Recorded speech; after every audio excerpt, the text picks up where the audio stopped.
सल्लल्लाहु अला सय्यिदिना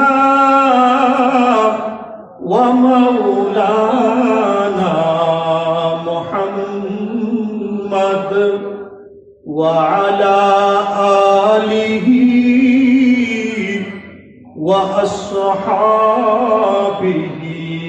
व सल्लम। सल्लल्लाहु अला सय्यिदिना व मौलाना मुहम्मद व अला आलिहि व अस्हाबिहि व सल्लम। बलगल उला बिकमालिहि कशफत तुजा बिजमालिहि हसनत जमीउ खिसालिहि सल्लु अलैहि व आलिहि। अल्लाहुम्मा सल्लि व सल्लिम व बारिक अलैहि। मुअज़्ज़ज़ मुकर्रम हजरत उलामाए केराम हिल्फुल ফুজুর যুব সংঘের উদ্যোগে 2 দিন ব্যাপী 49তম বার্ষিক তাফসীরুল কোরআন মাহফিলের আজ শেষ দিনে সম্মানিত সভাপতি সাহেব ও সহ সভাপতি সাহেব, আজকের প্রধান অতিথি, বিশেষ অতিথি দিগর উলামায়ে কেরাম, অত্র এলাকার মুরব্বিয়ে আযম, যুবক ভাইরা, আল্লাহ পাকের দরবারে লাখো কোটি শুকর যে মহান রব্বুল আলামিন আমাদেরকে বিশাল এক ফ্যান্ডেলের নিচে তথা বেহেশতের বাগানে কোরআন ও হাদিসের মহব্বতে কোরআন ও হাদিসের আলোচনা করা এবং শোনার লক্ষ্যে আমাদেরকে আসা ও বসার তৌফিক এনায়েত করেছেন। সকলে অন্তরের অন্তরস্থল থেকে কালিমাতুর শুকর আদায় করব, আলহামদুলিল্লাহ। আরো উচ্চ আওয়াজে বলি আলহামদুলিল্লাহ। মাহফিল কি হওয়াতে খুশি নেই বেজা? যেখানে যেখানে কোরআনের মাহফিল হয় সেই মাহফিলগুলা হওয়াতে আপনারা খুশি নেই বেজা? খুশি। কোরআনের প্রতি যদি মায়া থাকে, মহব্বত থাকে, ভালোবাসা থাকে, তাহলে কাল হাসরের মাঠে সে কোরআন আপনার জন্য সুপারিশ করবে। কথা বলে ঠিক কিনা? আমার ভাই, আমি আসার কথা ছিল অনেক আগে, যদিও বিশেষ কারণে আমার পরে আসতে হয়েছে। হুজুর অসুস্থ কারণে হুজুর আগে বয়ান করে চলে গেছেন। বেশি অসুস্থ হুজুর বলছেন। আল্লামা মেরাজুল হক কাশিমি সাহেব দামাত বরকাতুহু অত্যন্ত অসুস্থ অবস্থায় যে মূল্যবান নসিহত করেছেন, আল্লাহু আকবার। ওই কথাগুলোর উপর যদি, নসিহতগুলোর উপর যদি আমরা আমল করি আর কিছু লাগে না। কথা বলি ঠিক কিনা? আল্লাহ পাক রব্বুল আলামিন হুজুরের হায়াতের মধ্যে বারাকা দান করুন, বলেন আমিন। আমি আপনাদের এলাকায় আমি নতুন এসেছি। আপনাদের ঐতিহ্যবাহী চম্পকনগর বাজার মসজিদে মাত্র 3 মাস রানিং। তো সেই হিসেবে আমি বসলাম না এখন, কিন্তু কর্তৃপক্ষ যিনারা মাহফিল করেছেন বসাইবেনি আমাকে। যাই হোক, বেশি সময় নষ্ট করব না, কারণ আরো 2 জন ভালো বক্তা, খুব সুন্দর, অত্যন্ত সরল ভাষায় অত্যন্ত সুন্দরভাবে যিনারা আওয়াজ করেন সারা বাংলাদেশে, ওনারা বসে আছেন। আপনারা কেউ যাবেন না ইনশাল্লাহ। আমি জাস্ট আপনাদের সম্মুখে অল্প সময় কিছু কথাবার্তা বলে দোয়া নেব। আল্লাহ যদি আমাকে তৌফিক দান করেন, সেই সুবাদে সূরাতুল হুমাযার প্রথম 3টি আয়াতে কারিমা তেলাওয়াত করেছি। রাসূল করিম সাল্লাল্লাহু আলাইহি সাল্লামের অসংখ্য অগণিত হাদিস থেকে একখানা হাদিস শরীফ পেশ করেছি। সেই আয়াতগুলো এবং হাদিস খানার সামনে রেখে অতি অল্প সময় কিছু আলোচনা করার চেষ্টা করব। আমা তাওফীকি ইল্লা বিল্লাহ। যেহেতু তাফসীরুল কোরআন মাহফিল, যতটুকু সম্ভব, যতটুকু সময় পাই, আমি তাফসীরে হাইসাতে কথা বলার চেষ্টা করব। সূরাটির নাম হচ্ছে সূরাতুল লুমাযা। সূরাটির নাম কি? সূরাতুল লুমাযা। আপনারা সবাই এই সূরাটা মোটামুটি পারেন। তো আমি আমার আলোচনা যাওয়ার আগে সভাপতি সাহেব আমাকে উনি আহ্বান করেছেন, আপনাদের বসাটা এলোমেলো, আপনারা একটু সামনে এবং সামনে অগ্রসর হবেন এবং মিলেমিশে বলবেন, পারবেন তো ইনশাল্লাহ? একটু জিজ্ঞেস সাথে লা ইলাহা ইল্লাল্লাহ, জোরে লা ইলাহা লা ইলাহা, সামনে বলি লা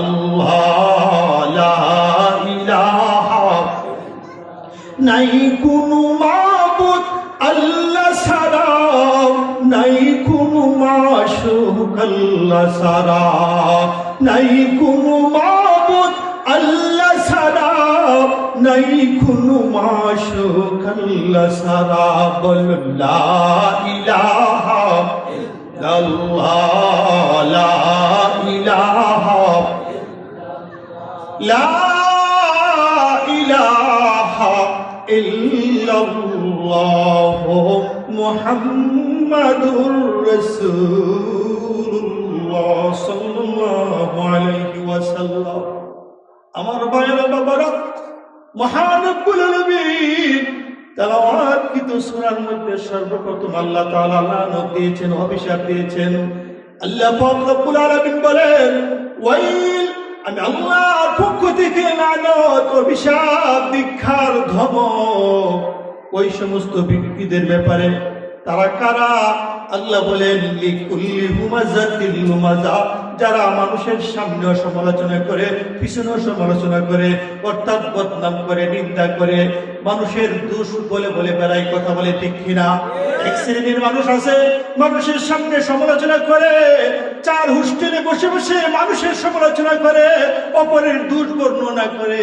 আমার ভাইয়েরা, ওই সমস্ত মানুষদেরকে মহান রব্বুল আলামিন ডাইরেক্ট ইনডাইরেক্ট না ডাইরেক্ট করেছেন ওয়াইল ওয়াইল ওয়াইল, আমি আল্লাহর পক্ষ থেকে লানত, অভিশাপ, দীক্ষার দমক, লিকুল্লি হুমাযাতিল লুমাযা, যারা সামনেও সমালোচনা করে, পিছনেও সমালোচনা করে। বলেন নাউযুবিল্লাহ। আল্লাহ নবী বলেছেন, বাজার হচ্ছে সবচেয়ে নিকৃষ্ট স্থান, দুনিয়ার মধ্যে সবচেয়ে শ্রেষ্ঠ স্থান হলো আল্লাহর ঘর মসজিদ। বাজার হলো নিকৃষ্টতম স্থান। কেন নিকৃষ্ট স্থান? কারণ বাজারে বসে বসে, চার হোস্টেলে বসে বসে ঘন্টার ঘন্টা সময় নষ্ট করে মানুষের সমালোচনা করে। কথা বলে ঠিক কিনা? সারা দুনিয়ার মানুষের কথা উল্লেখ করে করে, এমুক ভালো না, এমুক খারাপ, এমুক এই করেছে সেই করেছে, কিন্তু নিজের পিছনের দোষ দেখে না। কথা বলে ঠিক কিনা?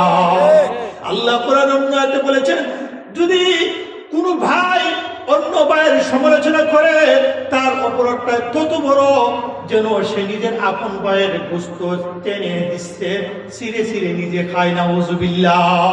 নিজের ভাইয়ের গোশতগুলা ছিঁড়ে ছিঁড়ে খাওয়া যেমন অপরাধ, ঠিক তেমন অপরাধ, এর চেয়ে বেশি অপরাধ অপর মুসলমানের সমালোচনা করার। কথা বলেন ঠিক কিনা? এমন সমালোচনাকারী আছেন সমাজে?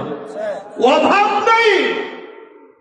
তুমি পাহাড় সমতুল্য নেকি করতে পারো, আকাশ চুম্বে নেকি করতে পারো, বারবার একাধিকবার তুমি হজ করতে পারো, বাইতুল্লাহ শরীফ জিয়ারত করতে পারো, খানা কাবা জিয়ারত করতে পারো, রওজা মুবারক জিয়ারত করতে পারো।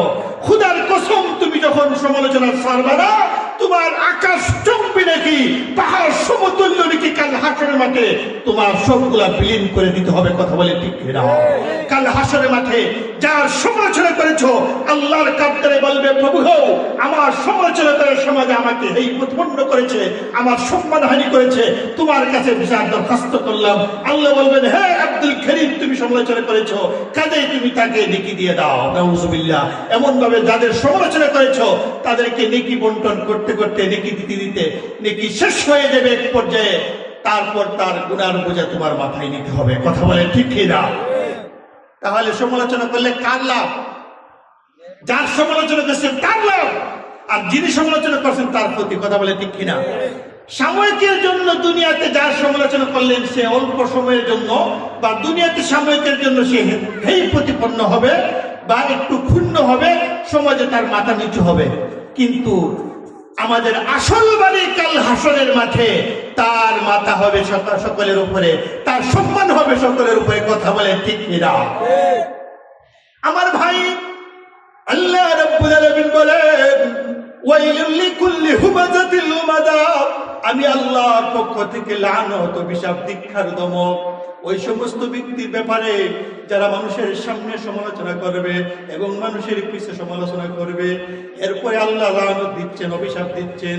দ্বিতীয় নম্বর আল্লাহ বলতেছেন আল্লাযী জামা মালা ওয়া আদ্দাদা, যারা ধন সম্পদ জমা করবে এবং হিসাব করে করে ব্যাংক ব্যালেন্স করবে, হিসাব করে করে বাড়ি করবে, ঢাকা বাড়ি করবে, শহরে বাড়ি করবে, ব্রাহ্মণবাড়িয়া বাড়ি করবে, চম্পকনগর বাজারে দোকানের বিটা ক্রয় করবে, এমন ভাবে হিসাব করে করে টাকা পয়সা ধন সম্পদ জমা করবে, কিন্তু ধন সম্পদের পবিত্রতা হাসিল করবে না, অর্থাৎ যাকাত দিবে না, কুরবানি করবে না, সদকা ফিতর দিবে না, এবং হজ ফরজ হইলে হজ করবে না।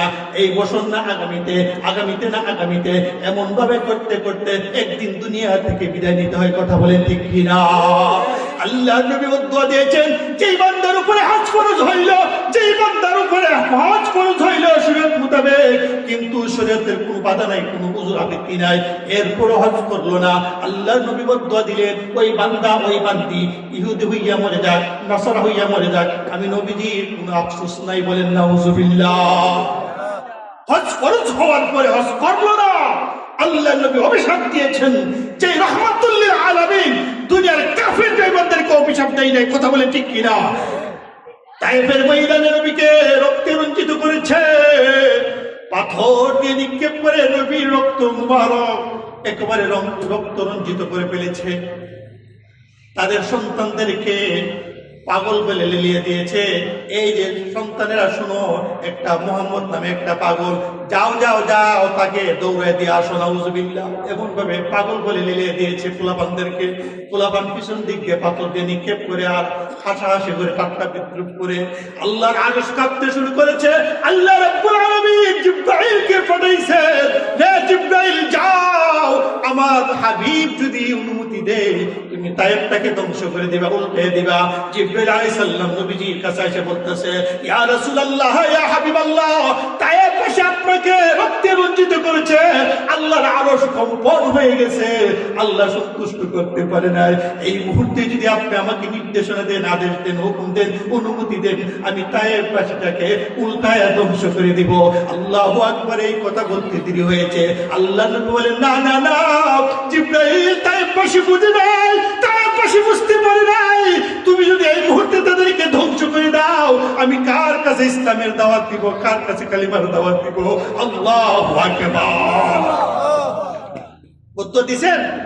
কিন্তু ইমানদারদের ব্যাপারে যাদের উপর হজ ফরজ হইল হজ করলো না, টাকা পয়সার ধন সম্পদের মায়ায় মহব্বতে, দুনিয়ার মহব্বতে পরে টাকা খরচ হয়ে যাবে, 5 লক্ষ টাকা খরচ হয়ে যাবে, 6 লক্ষ টাকা খরচ হয়ে যাবে, সেই মায়া মহব্বতে হজ করলো না, আল্লাহ নবী বলেন সে ইহুদি হইয়া মরে যাক, নাসারা হইয়া মরে যাক, আমি নবীজির কোনো আসে যাই না। বলেন নাউযুবিল্লাহ।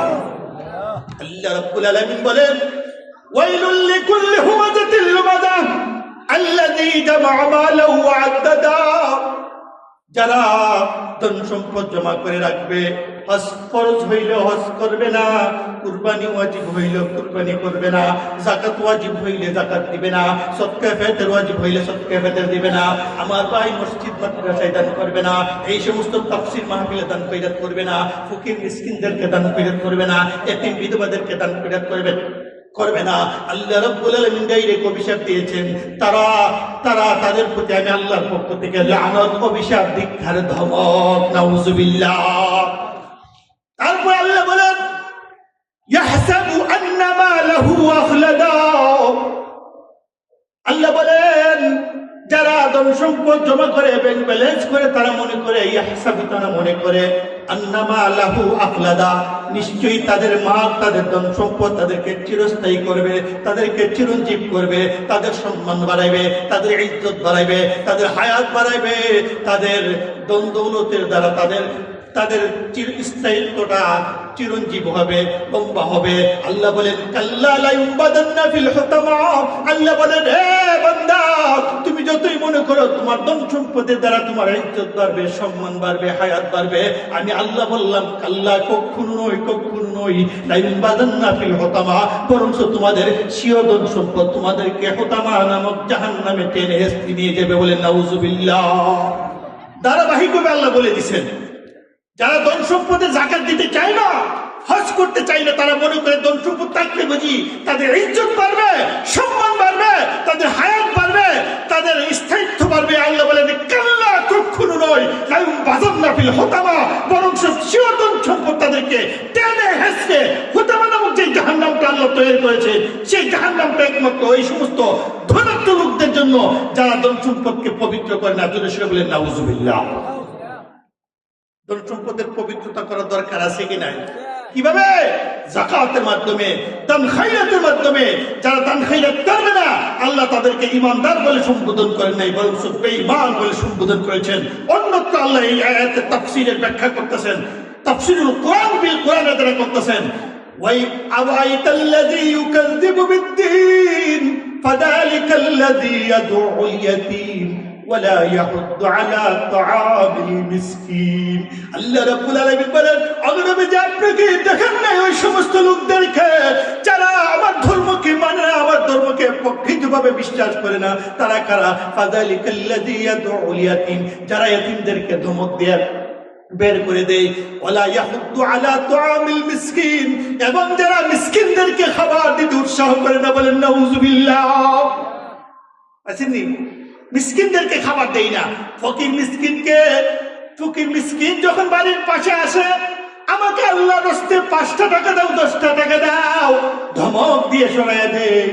অথবা তার কাছে মাপ চাই, মাফ করো, ওই ভাই মাফ করো, আমার কাছে ভাঙতি নাই, আমার পকেটে টাকা নাই।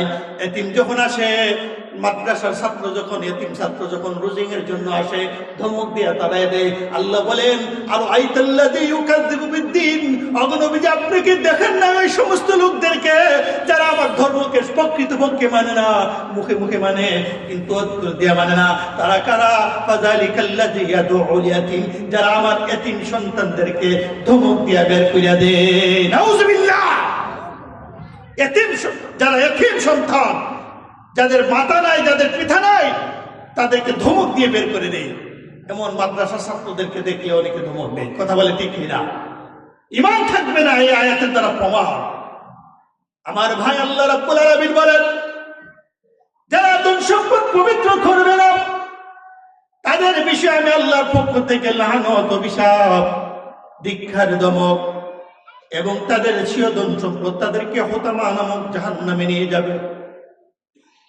হোতামা নামক জাহান্নামটা একমাত্র ওই সমস্ত ধনাঢ্য লোকদের জন্য তৈরি করেছেন যারা ধন সম্পদকে পবিত্র করবে না, যাকাত দিবে না, কুরবানি করবে না, টাকার মায়া করবে, টাকার মহব্বতে, টাকার ভালোবাসায়, দুনিয়ার ভালোবাসায় ধন সম্পদের ইবাদত করতে চায় না। ইবাদত হলো 2 প্রকার। ইবাদত কয় প্রকার? আমার সাথে কথা বলেন। ইবাদত 2 প্রকার। ইবাদতে বদনি, ইবাদতে মালি।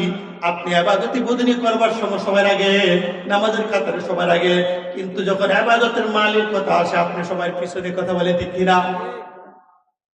ইবাদতে বদনি আদায় করলে আপনি শরীয়ত মানলেন না। আপনি যদি পরিপূর্ণভাবে শরীয়ত মানতে চান, ইবাদতে বদনির সাথে সাথে ইবাদতে মালিও আদায় করতে হবে। কথা বলেন ঠিক কিনা? ইবাদতের বদনি হলো নামাজ, জিকির, আজকার, কুরআন তেলাওয়াত, রোজা, হজ। হজের মধ্যে দুটোই আছে, ইবাদতে বদনি আছে, ইবাদতে মালি আছে। হজের মধ্যে টাকা পয়সা লাগে, আবার শরীরের দ্বারা অনেক অনেক কষ্ট করতে হয়, পরিশ্রম করতে হয়, তোয়াব করতে হয়, সাফা মারওয়া জিয়ারত করতে হয়, সাই করতে হয়। কথা বলে ঠিক কিনা?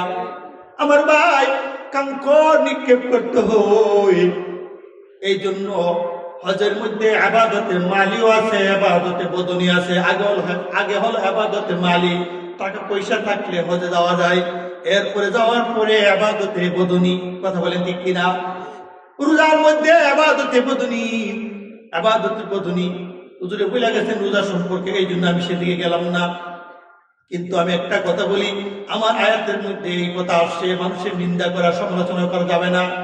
ঠিক তেমনি ভাবে রোজা থাকা অবস্থায় যদি কেউ মানুষের নিন্দা করে, সমালোচনা করে, তার রোজা পরিপূর্ণ হবে না। কথা বলেন ঠিক কিনা? শুধু পানাহার থেকে বিরত থাকার নামই রোজা না, উপবাস থাকার নামই শুধু রোজা না। উপবাসের সাথে সাথে আপনার জবানের হেফাজত করতে হবে। কথা বলেন ঠিক কিনা? আপনার জবানের হেফাজত মানে গালিগুলাজ করা যাবে না, ফাঁসের কথাবার্তা বলা যাবে না, মানুষের সমালোচনা করা যাবে না, গীবত করা যাবে না, কথা বলেন ঠিক কিনা? নাকি শুধু উপবাস থাকলে রোজা হয়ে যাবে? কখনো নয়। উপবাসের সাথে সাথে আপনার জবানটাকেও হেফাজত করতে হবে।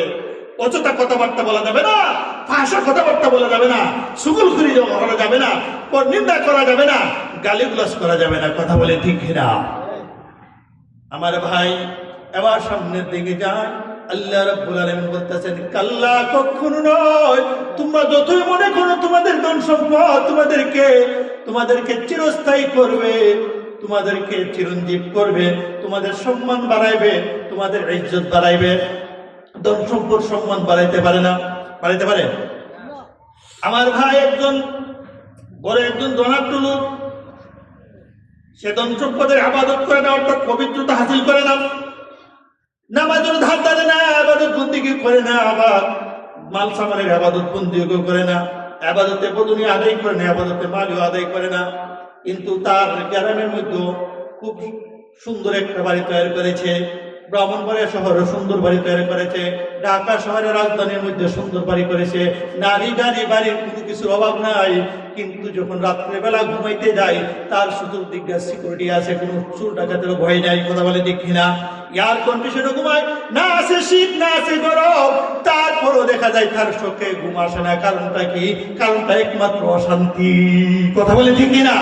কোনো কিছুর অভাব নাই, নারী গাড়ি বাড়ি টাকা পয়সা সব কিছু আছে, আবার ঘুমাইতে গেলেও চোর ডাকাতের ভয় নাই, কোনো আক্রমণ হবে এমন কোনো ভয় নাই, কারণ দারোয়ান দাঁড়া করে রাখছে, তাকে 15,000 20,000 টাকা বেতন দেয়, এবং আবার শীতেরও কোনো ভয় নাই, এয়ার কন্ডিশন আছে, শীতকালে গরমের হাওয়া এবং গরমের সময় শীতের হাওয়া, ঠান্ডা হাওয়া, কথা বলে ঠিক কিনা? এরপরও ট্যাবলেট খায়ও ঘুমাইতে পারে না, কথা বলে ঠিক কিনা? ঘুমের ট্যাবলেট খায়ও কি আসে না? ঘুম আসে না। হুজুর আসছে, হুজুর আসলে বললেন আমাকে, আমি তো এলাকার, হুজুর আসলে ছেড়ে দেবো। ঘুমের ট্যাবলেট খায়ও ঘুম আসে না। কারণ কি? কারণ হইল শান্তি কার পক্ষ থেকে? এত কিছু তো মালিক, তার তো কোনো কিছু অভাব নাই, শান্তি নাই কেন? ঘুম আসে না কেন? আরেকজন ভ্যান গাড়ি চালায়, রিক্সা চালায়, শরীরের ঘাম জোড়া ইনকাম করে, দেখবেন রাস্তার মোড়ে, 2 রাস্তার মোড়ে, 3 রাস্তার মোড়ে প্যাসেঞ্জারের অপেক্ষা করে, কাস্টমারের অপেক্ষা করে, একটু হেলান দিয়ে একটু খাদ্য হয়, দেখবেন না টেনে টেনে ঘুমাচ্ছে। আবার প্রচন্ড শীতে মাটির মধ্যে খের বিছায়, মানে বন বিছায়, আপনার এলাকায় কি বলে? বন। আচ্ছা, বুঝছি তো, তাহলে আমি তো এলাকার ওই তো হিসেবে তাদের কোনো জাজিম আছে, খাট আছে, আমরা বক্স কাটে ঘুমাই, তো খাটও নাই, জাজিমও নাই, মাটির মধ্যে যাস খেয়ে পিছে একটু ঘুমাইছে, আর এসব নামাজ পড়ে শুইতে দিকে এসে ঘুমাতে দেরি হয় না, ঘুমের ট্যাবলেট সিন হই না, কথা বলেন ঠিক কিনা? আর ওই যে রিক্সার মধ্যে একটু যে হেলান দিছে, কাস্টমার পাচ্ছে না, একটু সময় পাইছে, যে না ঘুমাইতেছে, গাড়ি প্যাক করে যাইতেছে, ঘুম ভাঙে না, এটাই শান্তি। আল্লাহ